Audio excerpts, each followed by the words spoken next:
तो भाई लोग, इस वीडियो में हम बात करने वाले हैं ऑपरेशन सिंदूर के बारे में, जो सिर्फ और सिर्फ भारतीय सेना की उपलब्धि है, ना कि किसी राजकीय पक्ष की। हमारी सेना ने पहले भी इस तरह के बहादुरी भरे कार्य किए हैं और आगे भी करती रहेगी।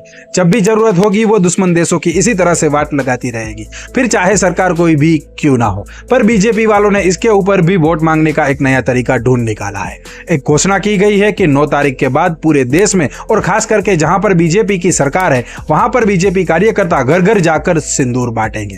अब जो लोग गैर हिंदू है उनके बारे में तो मुझे पता नहीं है, पर जो लोग मेरी तरह हिंदू है वो जानते होंगे कि हमारी हिंदू संस्कृति में सिंदूर का कितना महत्व है। किसी महिला को सिंदूर सिर्फ और सिर्फ उसके ससुराल पक्ष से ही मिल सकता है, और उसमें भी सिर्फ और सिर्फ उसका पति ही महिला को सिंदूर दे सकता है। दुनिया का कोई भी आदमी किसी दूसरी महिला को सिंदूर नहीं दे सकता। अब माना कि बिहार चुनाव के लिए आपको कोई ना कोई चोचला चाहिए, पर कोई दूसरा रास्ता भी अपना सकते थे। जैसे कि कोरोना के टाइम पर हम सब ने लाइट बंद करके कोरोना को इतना डरा दिया था कि वो बेचारा देश छोड़कर भाग गया, और जितना बचा था उसे थालियां बजाकर इतना चिढ़ा दिया कि वो भी यहां से चला गया। तो कुछ उसी तरह के हथकंडे यहां भी अपना लेते। सिंदूर को बीच में लाने की क्या जरूरत थी? मुझे तो टेंशन हो रही है उन बीजेपी कार्यकर्ताओं की जो 9 तारीख के बाद घर घर जाएंगे सिंदूर बांटने के लिए, क्योंकि उनको जो बीजेपी के हिंदू मिलेंगे वो तो चलो अपने साहब को डिफेंस करने का कोई ना कोई उपाय निकाल लेंगे, पर जो असली सनातनी हिंदू शेरनियां मिलेगी वो पीटेगी, बहुत पीटेगी, क्योंकि वो किसी भी गैर मर्द के हाथों सिंदूर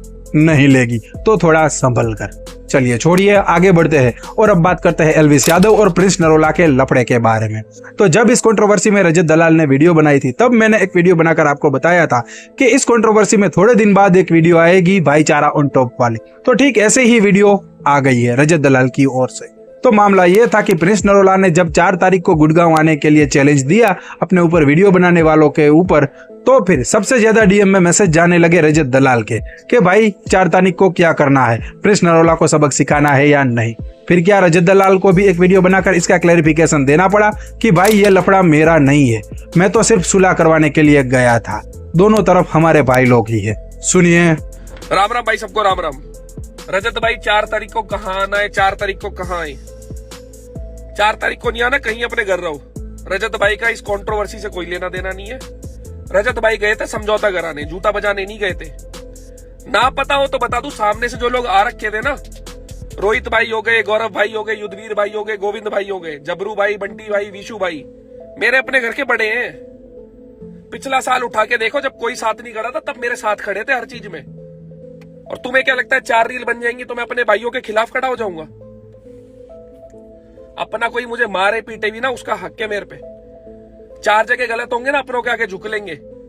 कितने भाई मेरे बुरा मान के बैठे हैं, वो तो खैर मेरी घर की चीजें मैं बैठ के निपटा लूंगा।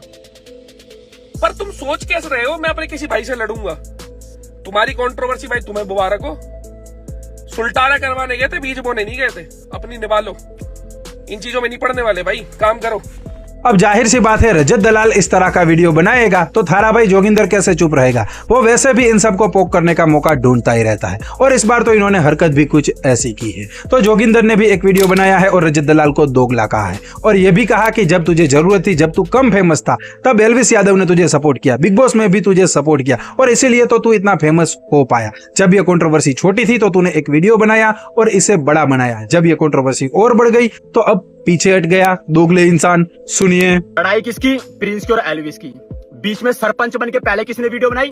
तुम्हारे रजत दलाल ने। ये वीडियो देखी है? इन चीजों को आगे मत बढ़ाओ, और अगर फिर भी आपको कुछ अलग ही इच्छा हो तो देखो, पहल तो हम करेंगे नहीं, आप पहल करके देख लेना।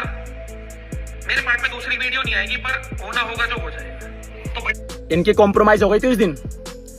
तू जिम में आके नशे के अंदर हवाबाजी करके वीडियो अपलोड कर गया, फिर बाद में अब तेरी फट गई। अब इसकी वाली वीडियो देखना। राम राम भाई, सबको राम राम। रजत भाई 4 तारीख को कहाँ आना है, 4 तारीख को कहाँ आए? 4 तारीख को नहीं आना, कहीं अपने घर रहो। रजत भाई का इस कंट्रोवर्सी से कोई लेना देना नहीं है। रजत भाई गए थे समझौता कराने, जूता बजाने नहीं गए थे। ना पता हो तो बता दूं, सामने से जो लोग आ रखे थे ना। भाई ये आदमी इतना दोगला है, इसने पहले भी दोगला पंक्ति करी थी।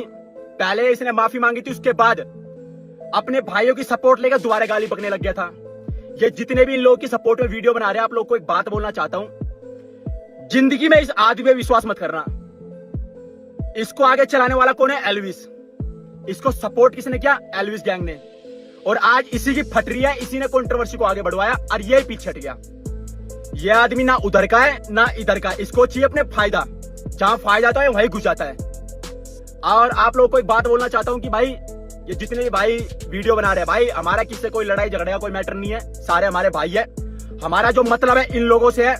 आप लोग को पहले भी चीजें बताई गई है कि इन लोगों के चक्कर में कभी मत फंसना। ये एक नंबर के फ्रॉड है और एक नंबर के दोगले आदमी है। आप लोग के सामने रियलिटी आ चुकी है। अब जिसको जो बोलना है वो बोल सकता है और जिसको जो करना है वो कर सकता है। और भाई हम प्रिंस नरोला भाई के साथ है, हमने भाई बोला है, इसकी तरह दोगले आदमी नहीं है। पहले जिसको भाई बोले पीछे से फिर हट जाए। अब बाद में दोबारा आएगा 2 दिन बाद, बोलेगा अरे ये तो मेरा भाई यार, ये तो मैंने वीडियो कहने पे डाल दी थी। डाली किसी ने नहीं, इसकी फट गई इसलिए इसने डाली है। 2-3 तो वीडियो भी डिलीट करके भाग गए। चलिए आगे बढ़ते हैं और अब बात करते हैं हाउसफुल 5 के बारे में, जो आने वाली 6 तारीख को रिलीज होने वाली है। तो हाउसफुल 5 शायद इंडियन सिनेमा की ऐसी पहली मूवी बन जाएगी जिसके 2 क्लाइमैक्स होंगे। मूवी के 2 अलग अलग वर्जन एक ही दिन पर थिएटर में रिलीज किए जाएंगे, जिसके लास्ट 20 मिनट अलग अलग होंगे। और ऐसा इसलिए किया गया है ताकि आप 2 बार मूवी थिएटर में देखने के लिए जाए। और हाँ, क्लाइमैक्स भी चेंज कर दिया गया है पूरी तरीके से। तो ये आइडिया आपको कैसा लगा कमेंट बॉक्स में जरूर बताना। अब बात करते हैं जाने माने यूट्यूबर मनोज डे के बारे में। तो उनके घर पर निकला था सांप, पर भाई जीवदया प्रेमी थे, सांप को मारा नहीं, खुद रेस्क्यू किया और जंगल में छोड़ने गए। देखिए। तो गाइस अभी मैं हूँ घर के अपने पीछे बाड़ी तरफ, अपने गांव वाले घर पे, और यहाँ पे एक धामन सांप निकल गया था तो खुद ही पकड़ लिए इसको रेस्क्यू करने के लिए। अभी जंगल में आ गए हैं। और ये थैंक यू मैं बोलना चाहूंगा प्रकाश जी को, जो हमको सिखा दिए थे कि धामन सांप जो है कोई जहरीला नहीं होता है। आपके घर में अगर निकले तो उसको आराम से पकड़ लीजिए और उसको जाके जंगल में छोड़ दीजिए। तो अभी मैं आया हूँ अपने जंगल में छोड़ने के लिए, तो इसको चलिए रिलीज करते हैं। चलिए टाटा। तो देखा आपने, कंटेंट का कंटेंट मिल गया और जीवदया प्रेम भी हो गया। चलिए आगे बढ़ते हैं और अब बात करते हैं टोल प्लाजा को लेकर आए एक नए नियम के बारे में, जो शायद आपको नहीं पता होगा। तो अगर आपका घर टोल प्लाजा के 20 किलोमीटर के आसपास पड़ता है तो ये नियम आपके लिए ही। तो पहले नियम ये था कि अगर आप टोल प्लाजा के 20 किलोमीटर के एरिया में रहते हैं तो आपका बार बार वहां से निकलना बनता है और इसीलिए टोल से माफी दी गई थी। पर अब ये नियम रद्द कर दिया गया है। सरकार ने एक नया नियम बनाया है कि जो लोग भी टोल प्लाजा के 20 किलोमीटर के एरिया में रहते हैं उनको एक मंथली पास बनवाना पड़ेगा 340 रुपए का, और तभी आपको वहां से आने जाने दिया जाएगा।